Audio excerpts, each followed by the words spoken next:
Teresa. Welcome to Rappler Talk.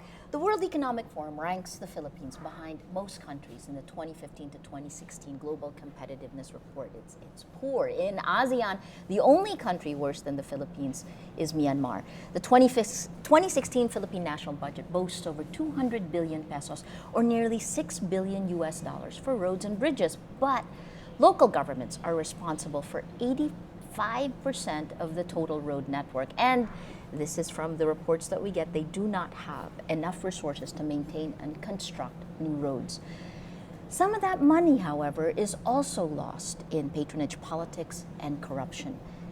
With elections coming up, can we elect leaders who can build these roads? Joining us today to discuss these and other issues are Commission on Audit Chairperson Michael Aguinaldo, Interior and Local Government Director for Project Development, Roland Zambales, and World Bank Senior Economist Kai Kaiser. Send us your questions using hashtag OpenRoads and hashtag the leader I want. Lady and gentlemen, thank you for joining us and good morning. Good morning. So let's start with this.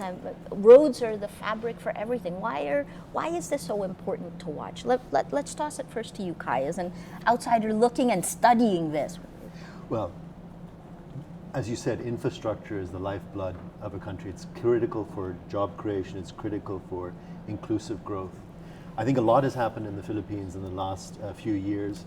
I think we've seen that, for example, by beginning to ramp up infrastructure to 5% of GDP. So out of every 20 pesos, 1 peso is being budgeted and dedicating to upgrading our infrastructure. That's absolutely vital. I think we've made some real progress beginning to fully pave the national road network, which is really the backbone of the road and transportation network. And that's really about connectivity. It's about moving people. It's about moving goods. But at the end of the day, as you said, 85% of the roads, the last mile access, getting people to the communities, those road networks are in local hands. The national government has been doing a lot to try to support that, but how to make that work? I think that's the critical question.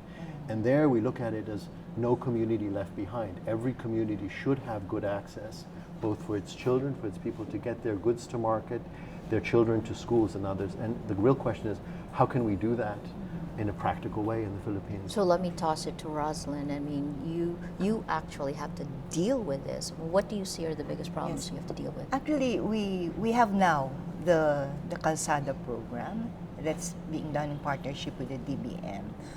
So the intention really is to address the missing middle that the World Bank was actually saying. So yung Calzada, first is we're not just looking at it as an infrastructure program. It also deals with the governance issue related to the local road management. While we acknowledge that there is a need to address the physical, the gaps in the physical, equally important is also to address the gaps in governance. So the DILG, the DBM kasi is the one responsible in providing giving the money for the physical part.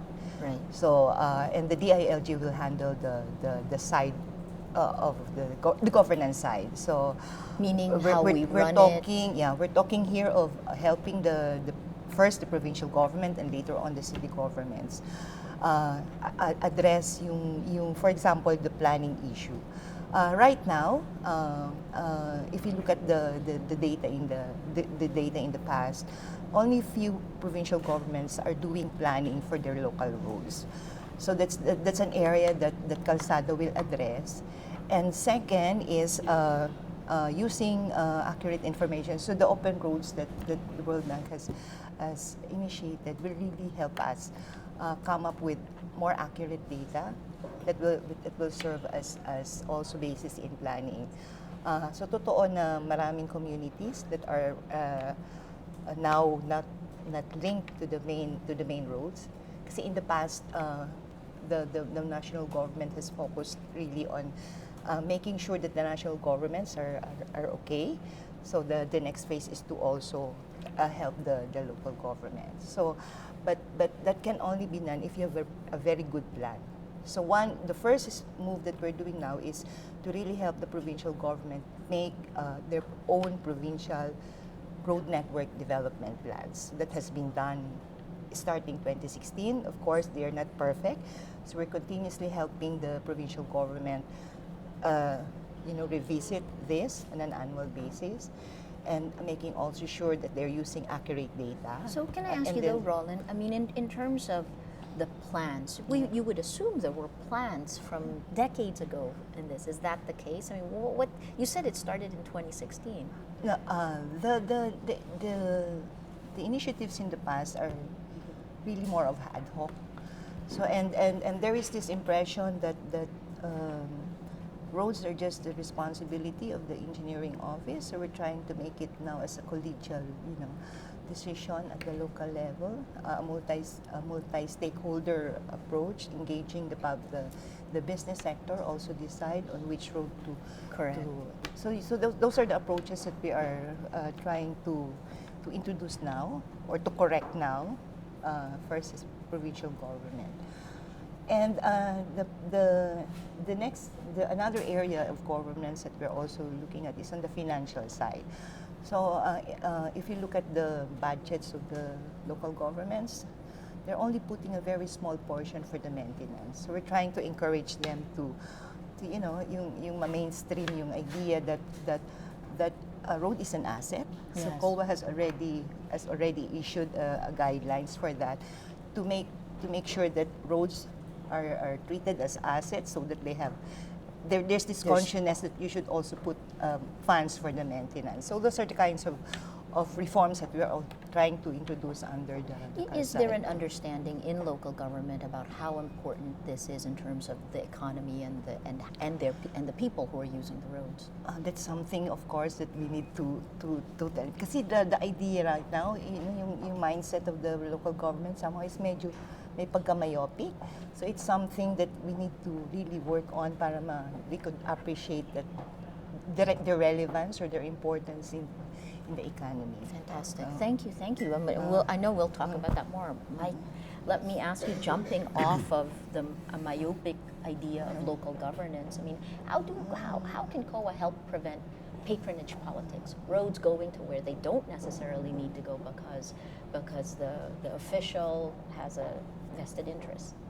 Well, that's really part of the audit process. Of course, now we do post-audit, and there are reasons why it's done post-audit basis. But if we're able to come up with the results of the post-audit, this is meant to discourage that type of behavior. We're trying to take it a step further, and we've been working with the World Bank on this by what we call the Citizens Participatory Audit Program, where we engage with civil society organizations and certain citizens to help us in the audit process. So what we do is, for example, we've done this for a lot of farm-to-market roads. We would have our auditors together with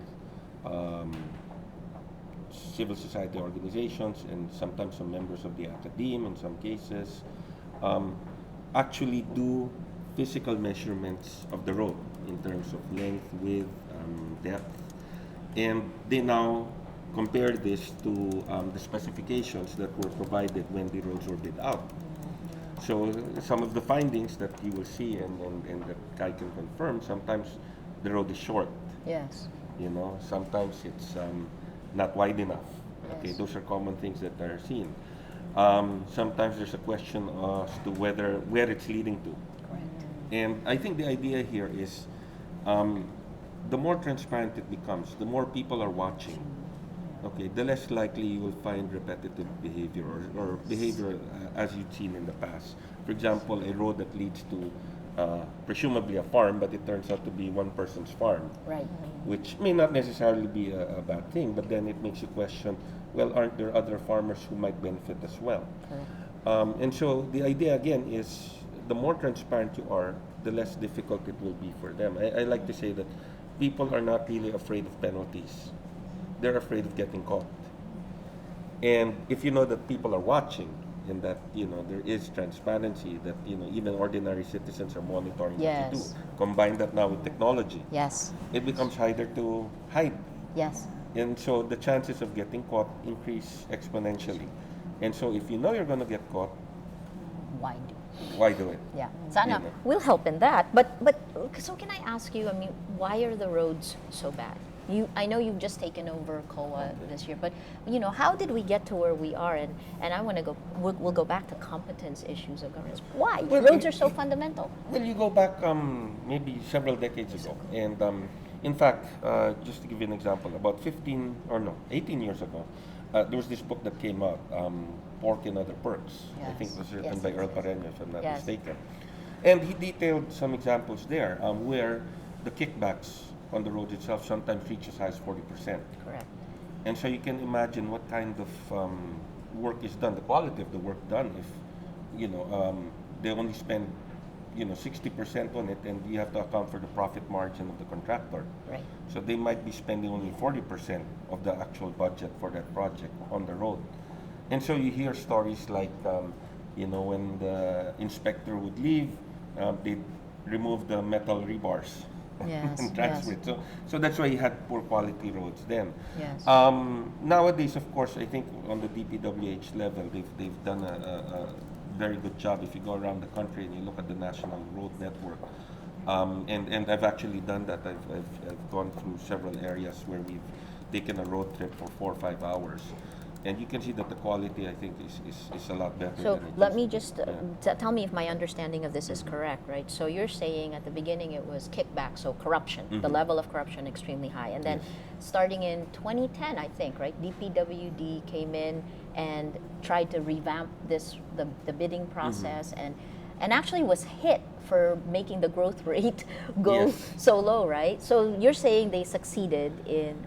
Is that correct? Yeah, I think there's a measure of success there. But in the start, I think the reason why there was slow spending, my understanding, because I was not in government yet at the time, was that they were cleaning house. yes, that's what they said for the low And growth rate. I think it was in 2011 that they had to ramp up spending on infrastructure. Right. But at least 2011, from 2012. anecdotal evidence, going around at least the national roads that I've gone through, and I've gone through the one in the Samar Leyte area, I've gone through Mindanao as well. And you talk to the people there, and they're usually proud of the roads. Yes. Our roads are better now. Now, I can't make a conclusion, though, nationwide. But can I ask you at then? this So point. this goes back to COA and heading COA. So you talked about corruption. I mean, how would you gauge the level of corruption today? Okay.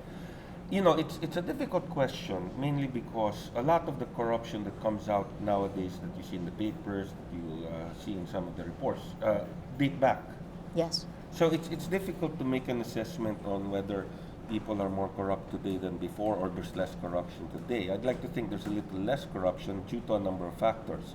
Number one is you have a regime of transparency that is well, at least at the top level, they're quite serious about it. Number two, you have citizens who are more engaged. And what do you owe that to? Technology. Social media, the phones have cameras, and people are more aware of what's going on.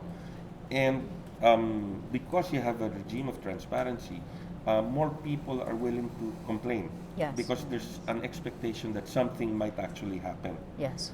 And so with combination of that, all these things now start coming out. I mean, if we talk about PDAF briefly, Yes. I mean, Correct. PDAF used to be country side development fund and so on. Yes, It had many incarnations. It was there. It was legitimized 3 times by the Supreme Court.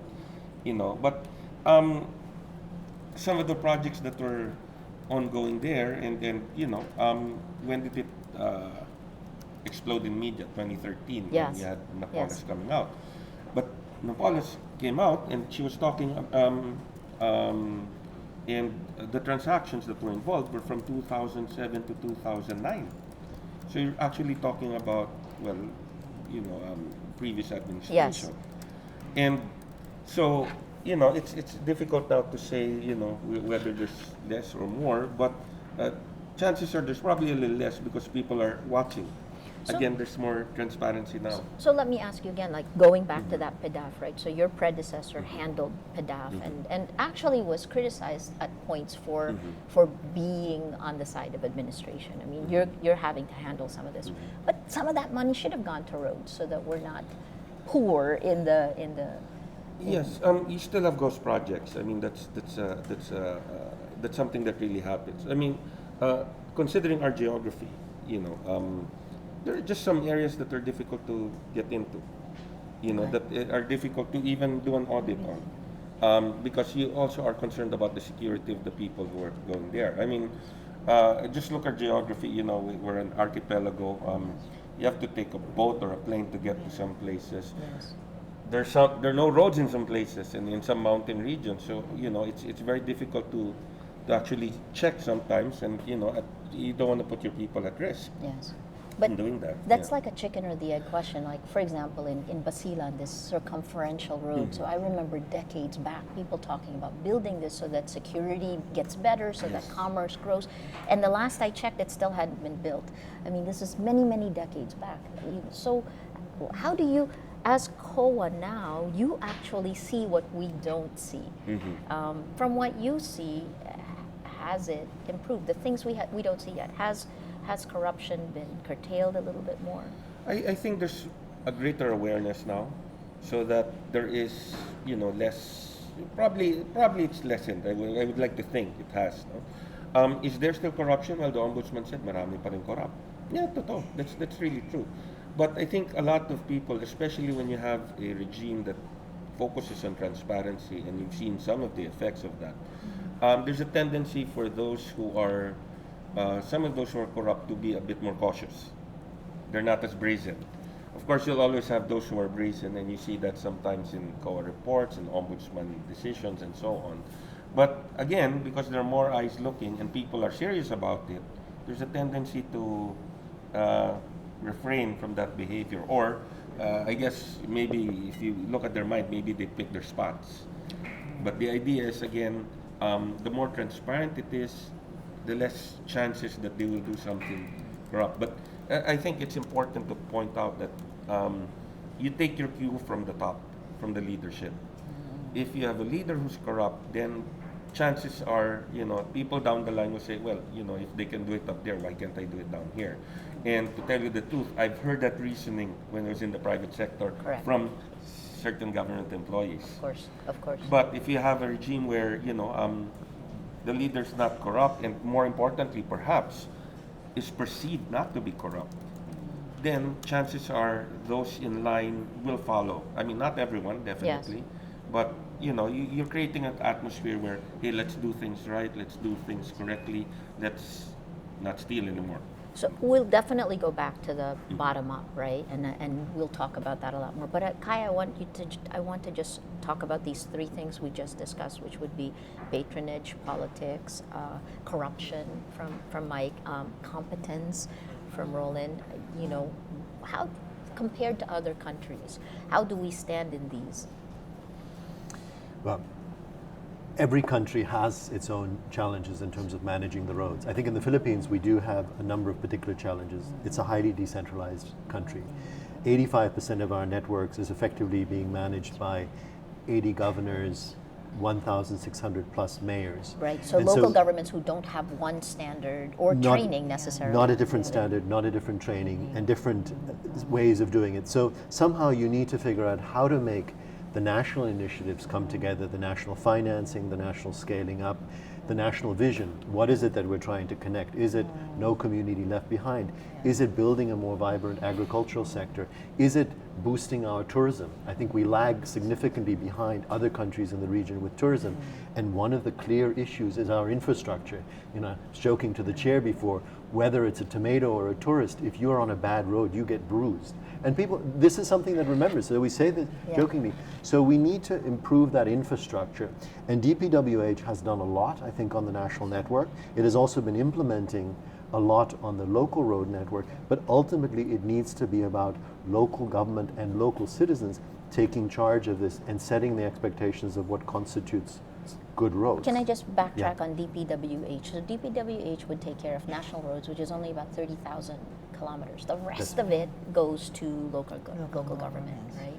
That's local right. government. And how much are you talking about? How much do you think we need to be able to leave no barangay behind?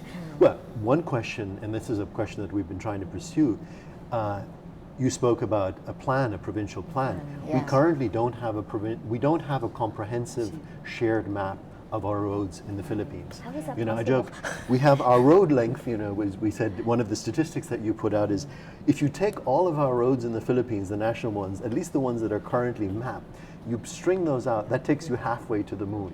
We expect that there's about another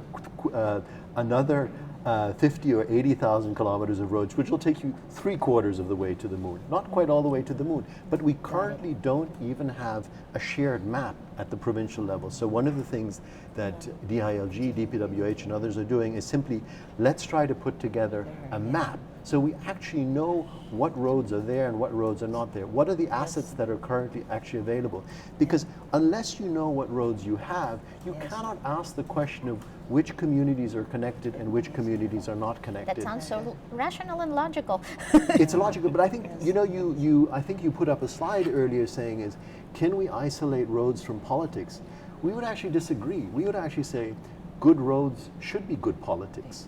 So how do we find ways in which the mayor, the governor, the central government, or others actually engage with their citizens and say, a good road is actually good politics. So don't try to, I think you said, the engineers are important, but don't let the engineers run the road network. Let the people and the politicians, according to proper standards, manage that. And I think that will get us quite a far way. And other countries have shown this. I think we have a number of countries that have really taken steps forward by, first of all, taking the initiative of getting the proper information and discussing it. And there may be trade-offs in the medium term. For example, not every community, once you've figured out, not every group of 500 people or whatever the standard is, not every tourism destination, not every cropland can be connected overnight by a good concreted road.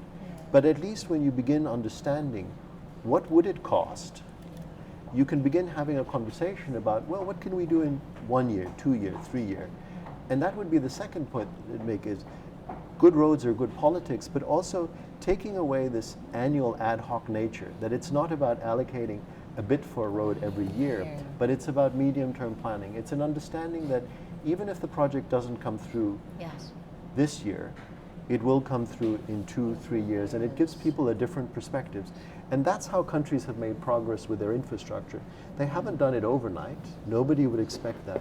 But they've made steady and significant progress to the extent that certain countries now are generally seen, I think, from the competitiveness surveys of having done it. They didn't do it overnight. They did it step by step over time. And I think that's really where the Philippines is at a pretty exciting juncture at the moment.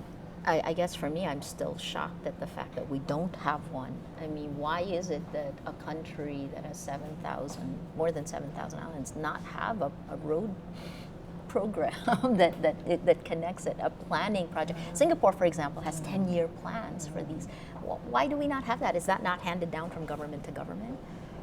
I think there was a plan, but I think the issue really is making sure that they are all connected and carried out, right? Because that again goes to where the patronage. And that's what we're trying to do now under the program, the current program. And how would you assess where you are now? Oh, this is the first year of the national government intervention. In the past, kasi there is this assumption that because of the local government code, the provincial governments and the city governments will be able to really carry out the job. But as you said, it's 85% of the local roads. In our estimates alone, if we're just talking of the provincial road, we would be needing almost 200 billion just to pave all the provincial roads. 200 billion you can just imagine, that's I think only about 31,000 kilometers out of the 200 kilometers. Got it. So you can just imagine the resources that you need to really make sure that all of these roads are in a situation or in a condition that they're okay. So if for the guys watching, you can actually take a look at roads, poverty, and the 2016 elections, and they can flash this, the Bukidnon Farm to Roads, right? farm to market roads. And you can take a look at that and you can kind of see how, if you go down to the map, can we pull that up here? If you go down to the map of this, you can actually see, and this is with data from the government and from the World Bank, you can see here, right? Take a look at this. Come Mike, come with me. You can actually see how this is smack in the middle, but this one, the one that has red, this one actually is not connected to the national highway. Kai, you know about this one, right? Could you tell us that particular case? Sure. So what you're seeing there, and I think this is sort of the question about what would it cost, what would it take, and how can you have a debate around maps of connecting communities. The census at the moment, the 2010 census, actually asks a very simple question. It says, how far are you from the national highway, and can you access the national highway?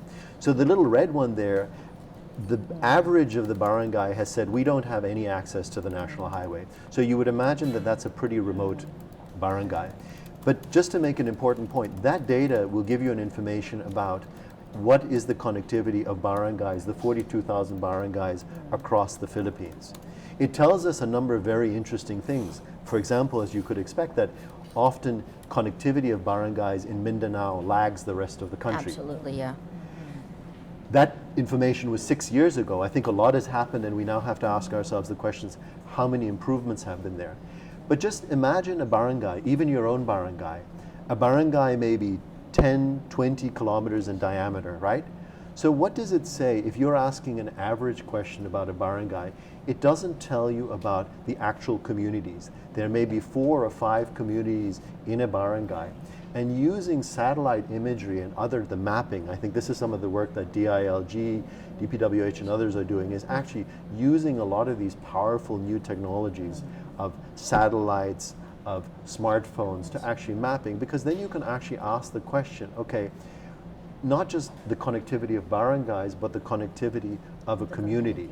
Yes. And when you take that map to a community, powerful, and you begin having discussions, and you basically ask the question, why is that community not connected? What would it take to connect that community? Is it about doing it in 2 or 3 steps? If the community is very remote, you cannot connect it overnight and may not be the most efficient, but you can begin having the building blocks. So this map, we think that maps are an incredibly powerful way of structuring the conversation, and then having choices made at the local level that prioritize resources better. And asking the questions that the chair asked, well, this road leads to a particular destination. You know, I'm amazed. We spend billions of pesos on roads. The simple act of geotagging costs you nothing more than a selfie today. So if we're willing to take lots of selfies of ourselves, we should be willing to post selfies of roads, right?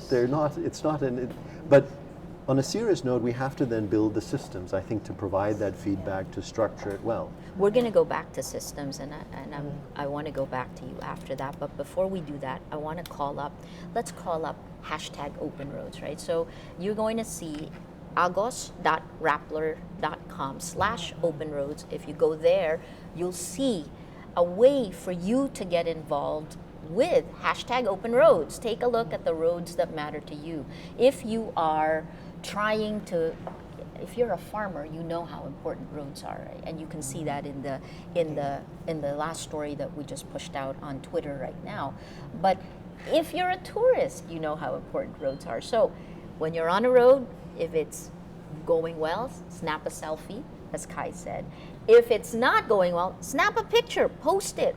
Everyone will see it. Roland will look at it, and then she'll say, okay, what can we do there? If we get the citizens involved, if we get our communities involved in doing this, what can you do to make sure that the systems are there on the top down? If bottom up comes up and says, here, these are the things we want and we can help you with this, what can you do for them? Well, the data that we can get from that will sure be used in the appropriate or in the proper planning at the local level. There are actually two facilities that can take care of that. The Calzada, which is the bigger program, and the BUB, which also so BUB funds, is bottom-up budgeting. Yes. Right? So this it funds, the BUB funds smaller or the small scale projects like barangay roads. So there are two ways of doing it.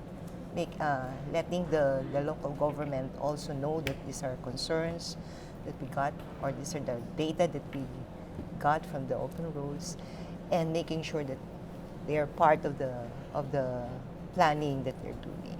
So, yeah. What can you do to help their new politicians who will be elected?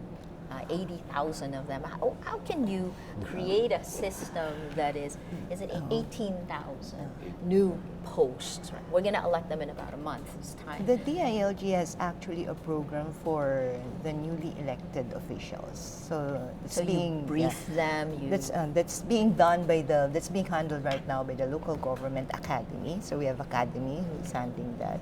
So there's a program really, and that would be all the macro and the micro concerns will be discussed in the we call it the NEO, the newly elected official program. and the system that you will give to them, will there already be a plan there, or they're going to be They will making be the plan? asked, to prepare their own plans. Of course, they should be guided by existing laws, by existing the national government thrust, making sure that they're in sync with what the local government units will be crafting, or the new local officials will be crafting. So we're preparing actually for that, but that's being handled by the academy, the local government Fantastic. academy, and all of us are contributing on what are the areas that we should be focusing on. For example, in our case, we should be briefing the newly elected officials on what are the facilities, what are the opportunities for them to make their priorities to realize their priorities. So most people right now think that the president, the vice president, the senators are extremely important, but the local officials they're equally are critical to their lives, Yes, right? of Much more course, in of a. course. So I guess in terms of I go to Mike. You talked about bottom up, right? So if people get involved, then you got to get involved. If people get involved, how are you going to make sure that the politicians who are elected actually don't give it to their friends, don't build the roads that lead nowhere? There are many aspects to your question, but let me take one. In terms of getting roads built, we've been working again, as I mentioned, with World Bank using geotagging technology, which is basically the data taken from pictures that you take on your cell phone. More likely than not, the default mode is they're connected to the global positioning system of some satellite. And so each picture provides you with, if you look at its properties, you'll find there the date, the time, and the place. And when we talk about place, latitude and longitude, so it's very precise. And so we've been doing a project for quite some time, mapping out certain roads, mostly farm-to-market roads. And the World Bank has actually provided us with what they call the GeoStore, which is sort of like a database where we have all this data collected and provided there. And it's very important that we're using this technology because it ensures us that the picture being taken is of the location. Right. So at It least can't be faked. Yes, you get rid of the noise. Right. And the GeoStore itself has other measures to ensure that there's even a barcoding system that they use. But that really refers to roads that are already built. Right. We want to take it a step further to monitor even the construction of the road itself. So how does that work? If you recall, in infrastructure projects, there's a billboard required to be placed up. Ordinarily, it's both a requirement of the DPWH and of COA. And it requires you to indicate the cost of the project, the name of the contractor, the details, how long it should be constructed, what's the length, and so on. Sometimes you see a picture of some politician. Right. That's not part of the which regulation. people are actually calling Yes. out, right? Yes. What they call EPA. No? Yeah. Anyway, so we're saying, why don't we require a digital or electronic billboard? So you get some sort of format, and what we've been thinking about is Facebook, mainly because it's mainstream. Well, it's a no-brainer for most people. Require that the data that you see on the physical billboard appear on the digital billboard or appear on Facebook. And now you invite people to post pictures of the construction as it's being done. So you could have, say, a kid on the way to school or a mother coming home from the market taking a snapshot, maybe once a week, who knows, maybe even every day, so they can see what's going on. And they post it, and if we're able to utilize the geotagging properly, then you get rid of any noise. So no one will post, or a picture that, or someone who tries to post a picture of a different site, or maybe even just his face. It won't come up because it's not in that location. And you now invite the public to comment. So, for example, if it looks like it's being delayed already, it looks like the construction is delayed, they might ask, this looks like it's delayed, what's the problem? And so now, if the agency feels that this is a legitimate question, then they can now throw it to the contractor to explain while you're being asked. So what you have here is real-time monitoring of the situation, of the construction. And the brilliant thing here is you could actually monitor it from anywhere in the world as long as you're connected to the net. And so even if, say, I'm on official business in China, I could, just log on to Facebook to see, okay, how's the construction going in this particular area. We've had an experience with this in 2014. This was before I came in. But one of our commissioners, Jose Fabia, in one of the buildings that was being put up by the Commission on Audit, a 2-story building in one of the provinces, he said, okay, let's experiment. Let's put up a Facebook page and let's ask people to post pictures. Of course, the only ones posting were people from COA. Because, not that many people are interested in our building, I suppose, outside of people in COA. And so that was the start of that experiment. And we said, why don't we take this a step further? The ideal, if we're able to launch it and it works, is maybe no more ghost projects. Yes, that's fantastic. The less than ideal, well, at least lessen those. But here now, you're giving power to the people. You're empowering them to make a difference. If the road is going to be built in your barangay or in your backyard or in your city, you want to make sure it gets built, number one, and you want to make sure it gets built properly. Yes. And so you have a stake in it. And, we're asking people, have a stake in it, because this is for you. And this is actually your money being put to use. So that's one of the initiatives that we're trying to look at. I'd like to mention we work also with the LG on some of the initiatives with respect to local governments. We've come up with a barangay accounting manual. This is one of the tricky points, because sometimes you elect officials in the barangay who are not, acquainted with Who don't know. record keeping, disbursements, receipts. So we've come up with a new accounting manual, and I think they're going to be conducting trainings, with the municipal, city, and provincial officers, accountants mainly. And I think after they elect the barangay elections in October, they'll be hosting it for the barangays as well.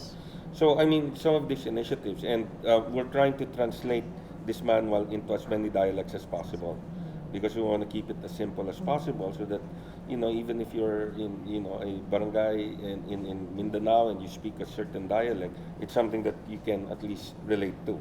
It's easier for you to understand.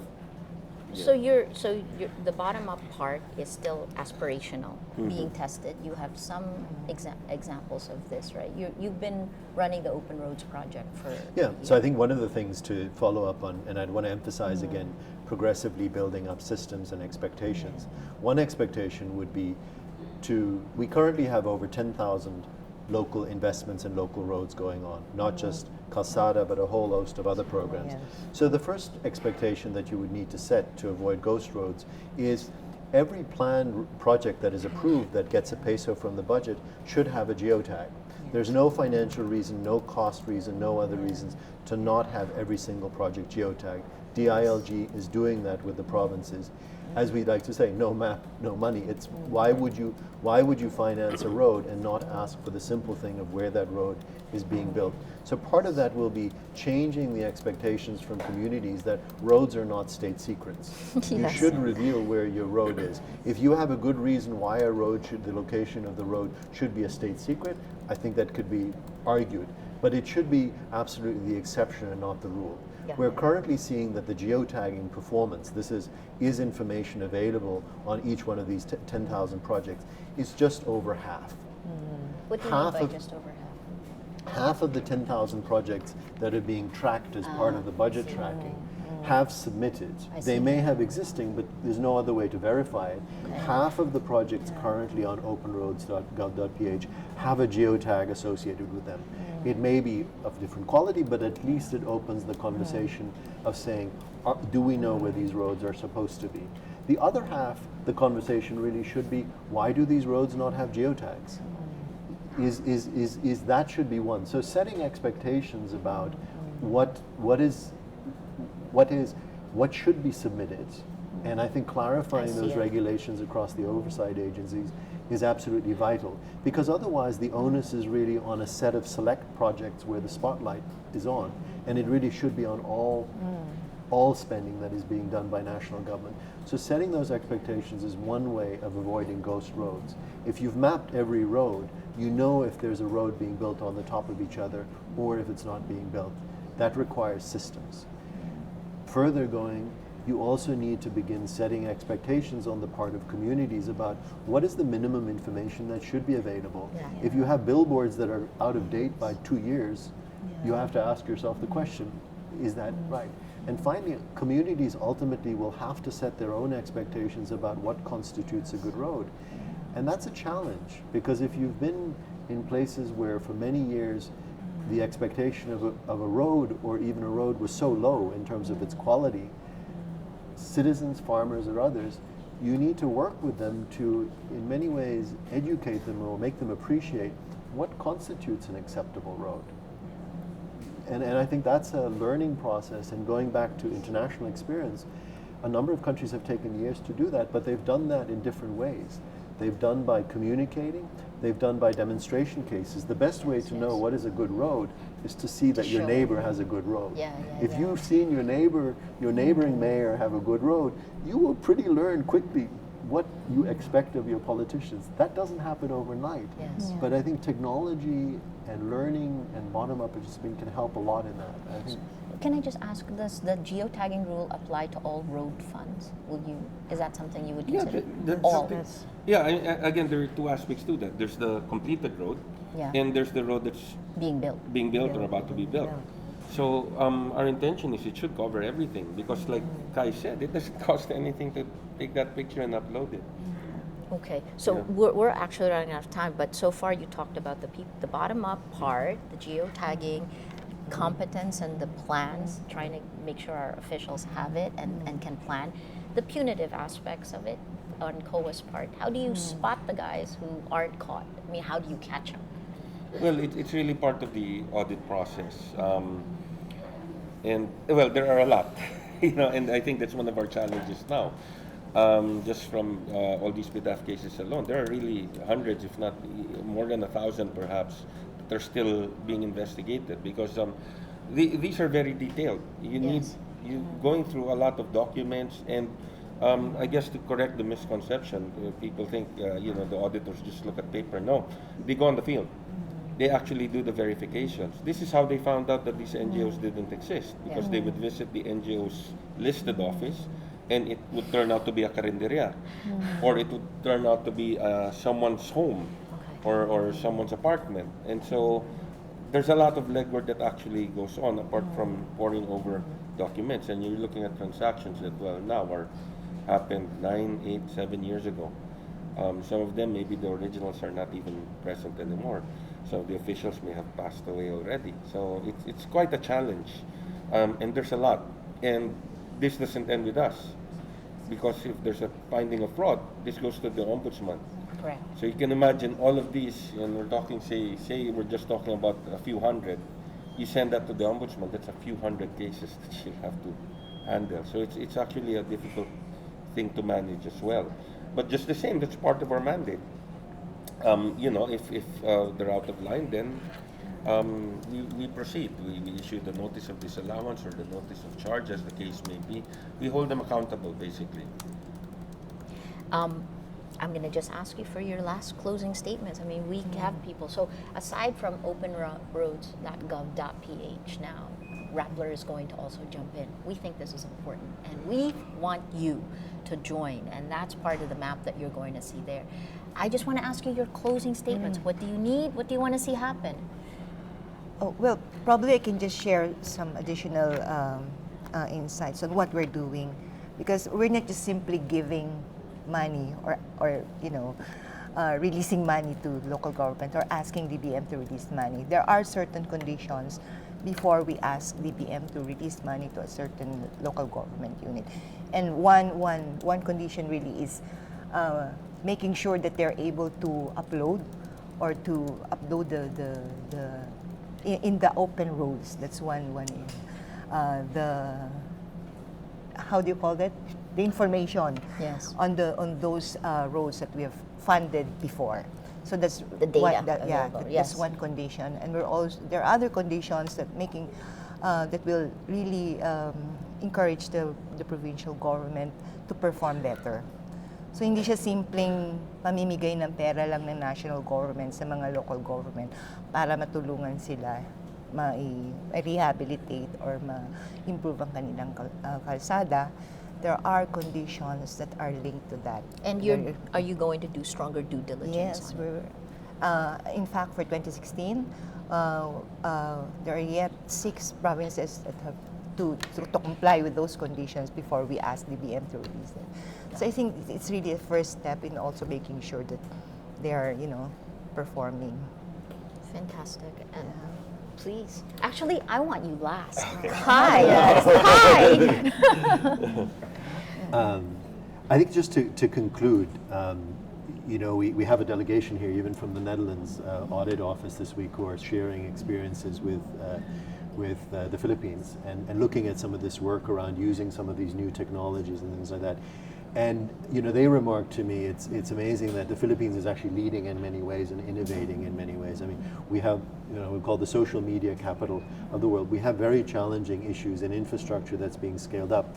And the question is, how can you begin combining that power of social media and technology? It's not a silver bullet, but it allows you to begin changing conversations. So that mix of technology changing expectations, how can it get us better infrastructure, better roads, better being concrete about it?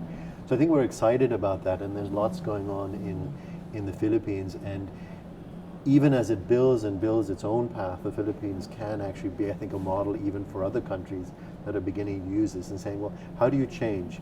And there, the conversation really needs to move from a concern that it's all about corruption, it isn't moving anywhere, nothing is happening, nobody's happy, to a conversation that says, first of all, good roads are good politics. Yes. That you have a certain clear set of visions, whatever political vision that is, whether it's no community left behind, whether it's this, whether it's that, but that there is a clear vision that leaders are laying out and saying that they will perform to.